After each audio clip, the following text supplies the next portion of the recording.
And God asks Abraham to do something that we would consider appalling. God asked Abraham in the story, to fulfill all that I have promised you, you must sacrifice your son to me. That's some cray-cray nonsense. You must sacrifice your son to me. Abraham, being the man of faith and conviction that he was, said, okay. I'm not going to lie. I remember being a kid and I first heard that story, and I was like, dear God, please don't ever ask my parents to do that. But I know them. They ain't got that much faith. I'm good. I'm good. But you never know. That might be the day they decide to go all in. Right? You just never know. But long story short, Abraham decides to sacrifice Isaac, and at the point where he is about to kill him, God intervenes and saves him. You know, it comes from a tradition of believing God tests us. I don't believe that.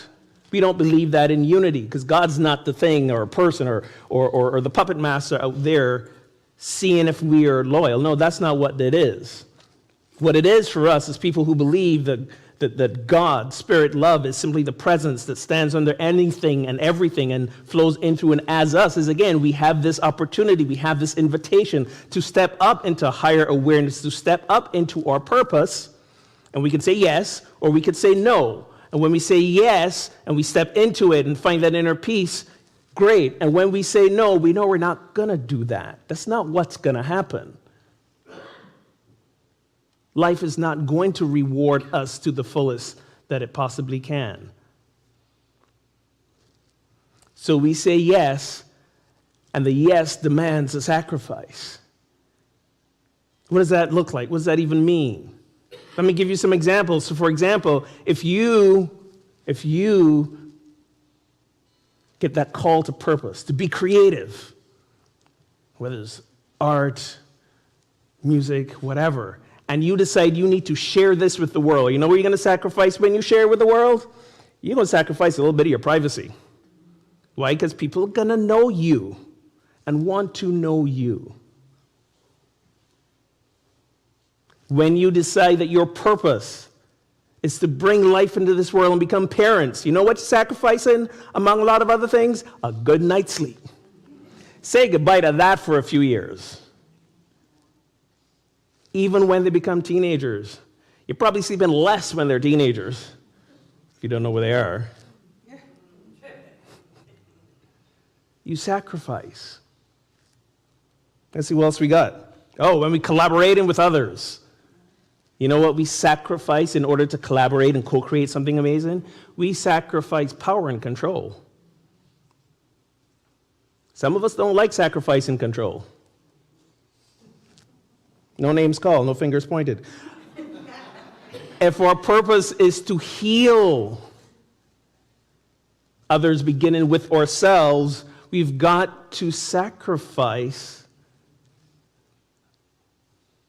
or personal distractions and addictions. Got to let those go. If we want to create a healthy relationship with ourselves, sometimes we have to sacrifice the less than healthy relationships we have with other people. And that's really hard the more we love them and the longer we've loved them. But sometimes that's what we're called to sacrifice.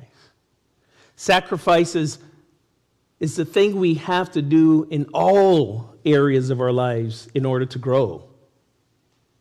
We shed the layers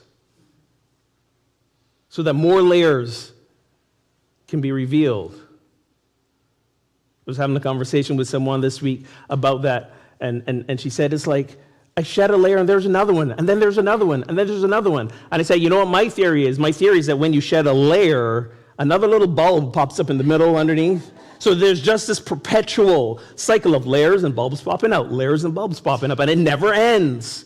Good news, bad news about spiritual growth. It just never ends. But once you embrace that that's the journey and that's the way it's supposed to be, then eventually there's less resistance. There is more invitation. There's almost a sense of joy when another layer gets peeled away. You're like, all right, awesome. What's next?